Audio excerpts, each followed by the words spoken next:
The Bihar mirror में आपका स्वागत है। एक नए अपडेट लेकर आपके सामने हाजिर हूं। ये जो अपडेट लेके आए हैं बिहार असिस्टेंट प्रोफेसर बहाली से रिलेटेड अपडेट है। देखिए, असिस्टेंट प्रोफेसर भर्ती मामला है ये, और हाई कोर्ट का आदेश क्या आया है।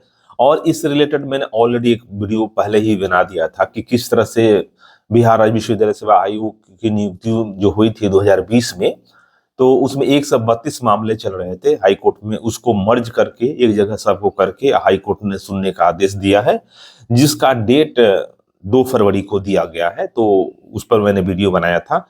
और ये आगे बढ़ने से पहले मैं यहाँ पे स्पष्ट कर देना चाहता हूँ कि ये जो अपडेट है 2020 का जो नोटिफिकेशन जारी हुआ था और उसका बहाली चल रहा है, और कई डिपार्टमेंट में कई सब्जेक्ट में बहाली हो गया है, उससे रिलेटेड ये अपडेट है। तो अगर आप ये सोचकर वीडियो देख रहे हैं कि 2025 में नया बहाली से है, तो आप वीडियो को स्किप भी कर सकते हैं। अब चलिए आपको पूरा डिटेल से बताते हैं कि इस वीडियो में क्या है। लेकिन आगे बढ़ने से पहले आपसे अनुरोध है कि इस वीडियो को ज्यादा से ज्यादा लोगों तक शेयर कर दें, ताकि जो भी इस रिलेटेड अपडेट जानना चाहता है उन तक इंफॉर्मेशन पहुंच जाए। तो देखिए, लिखा हुआ है क्या इसमें कि बिहार राज्य विश्वविद्यालय सेवा आयोग की नियुक्ति प्रक्रिया में अनियमितता से जुड़ी 132 शिकायतों की सुनवाई पटना हाई कोर्ट में शुरू हुई है। इस बीच हाई कोर्ट की ओर से ही शैक्षणिक अनुभव को लेकर एक महत्वपूर्ण आदेश जारी हुआ है, जिसको लेकर कईयों की बेचैनी बढ़ गई है। कोर्ट ने स्पष्ट कहा है कि यदि अभ्यर्थी की कोई औपचारिक नियुक्ति नहीं हुई थी तो वह अनुभव प्रमाण पत्र का हकदार नहीं है। गौरतलब हो कि आपको यहाँ पे बता दें कि बहुत से लोग फर्जी एक्सपीरियंस सर्टिफिकेट यहाँ पे लगा के और असिस्टेंट प्रोफेसर के जॉब लिए थे। उसी से ये आपका रिलेटेड खबर है यहाँ पे। तो देखिए आगे क्या लिखा है कि केवल मानद आधार पर या पीएचडी के दौरान कुछ कक्षाएं लेने मात्र से कोई कानूनी हक नहीं बनता कि रजिस्ट्रार उसे आधिकारिक अनुभव प्रमाण पत्र जारी करे। आयोग की नियुक्ति प्रक्रिया में सबसे अधिक विवाद अनुभव प्रमाण पत्र को लेकर ही है। शैक्षणिक अनुभव पर आयोग ने 10 अंक का वेटेज तय किया था। ऐसे में कई अभ्यर्थी ने संबंध कॉलेज से मेल करके अनुभव प्रमाण पत्र बनवाया। ठीक है, ये अनुभव प्रमाण पत्र बनवाया था। आयोग ने नियुक्ति के लिए 2020 में विज्ञापन जारी किया। इससे पहले का शैक्षणिक अनुभव मांगा गया था। कई कॉलेजों ने इसे अवसर की तरह भुनाया और खुले हाथ प्रमाण पत्र बांटे।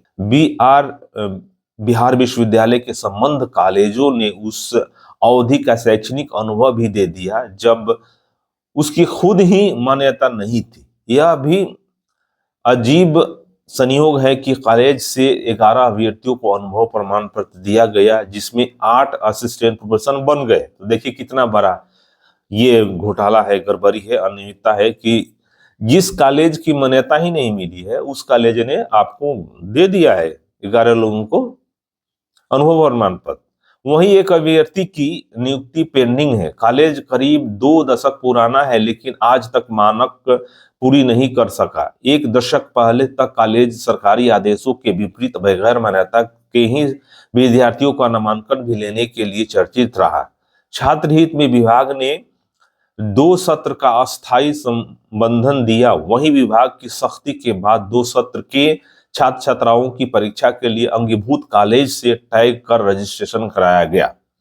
विश्वविद्यालय ने जब अस्थायी संबंधन के लिए सीनेट से स्वीकृति करार प्रस्ताव भेजा तो उच्च शिक्षा निदेशालय ने स्पष्टीकरण पूछा। विश्वविद्यालय ने जवाब के आधार पर कॉलेज को अस्थायी संबंध ही मिला। तो देखिए ये मामला है। और ये क्या लिखा हुआ है कि भास्कर नॉलेज में है कि हाई कोर्ट के फैसले से मजबूत होगी अभ्यर्थियों की कानूनी लड़ाई। देखिए यहाँ पे कि पटना हाई कोर्ट के एलपीए संख्या 619/2025 डॉक्टर मोना बाला का बनाम पटना यूनिवर्सिटी में इसी महीने फैसला दिया है, जो अनुभव प्रमाण पत्रों के मामले में कानूनी लड़ाई लड़ रहे अभ्यर्थियों के लिए महत्वपूर्ण माना जा रहा है। अभ्यर्थी डॉक्टर मोना ने कोर्ट से मांग की थी कि पटना यूनिवर्सिटी उन्हें 2015 से 2020 के बीच पढ़ाने का टीचिंग एक्सपीरियंस सर्टिफिकेट जारी करे। उन्होंने तर्क दिया कि उन्होंने संस्कृत विभाग में कक्षाएं ली थी। कोर्ट ने मामले की सुनवाई के बाद इस अपील इस अपील को खारिज कर दिया। कोर्ट ने स्पष्ट किया कि यदि अभ्यर्थी की कोई औपचारिक नियुक्ति नहीं हुई थी तो वह अनुभव प्रमाण पत्र का हकदार नहीं है। यूनिवर्सिटी के पास न तो अभ्यर्थी का कोई हाजिरी रजिस्टर था, न उन्हें कोई वेतन दिया गया और न ही कोई सर्विस रिकॉर्ड था। केवल मानद ऑनररी आधार पर या पीएचडी के दौरान कुछ कक्षाएं लेने मात्र से कोई कानूनी हक नहीं बनता कि रजिस्ट्रार उसे आधिकारिक अनुभव प्रमाण पत्र जारी करे। हाई कोर्ट ने स्पष्ट कर दिया कि बिना नियुक्ति पत्र और वेतन रिकॉर्ड के दिया गया कोई भी अनुभव प्रमाण पत्र अवैध है। तो यहाँ भी ये पूरा कर दिया स्पष्ट। तो इस तरह से बिहार में एक्सपीरियंस सर्टिफिकेट बांटे गए हैं। मैं यहाँ पे बांटे गए शब्द का प्रयोग कर रहा हूँ क्योंकि ये बेसिक चीजें होता है कि आपको पूरा प्रॉपर चैनल से आपको यहाँ पे नियुक्ति होता है, और उस नियुक्ति का जो आप नहीं पालन कर रहे हैं तो आप अवैध है। तो देखिए, इस तरह की खबरों के लिए आप द बिहार मिरर को सब्सक्राइब कर लें, क्योंकि इस तरह का अपडेट मिलता रहेगा क्योंकि अगर आप इन फ्यूचर में अगर आप असिस्टेंट प्रोफेसर बनना चाहते हैं तो इन सब बातों के लिए आप अवेयर रहे कि बिहार में किस तरह की धांधली होती है। फिलहाल इस वीडियो में इतना ही। मिलते हैं एक नए अपडेट में, एक नए वीडियो में।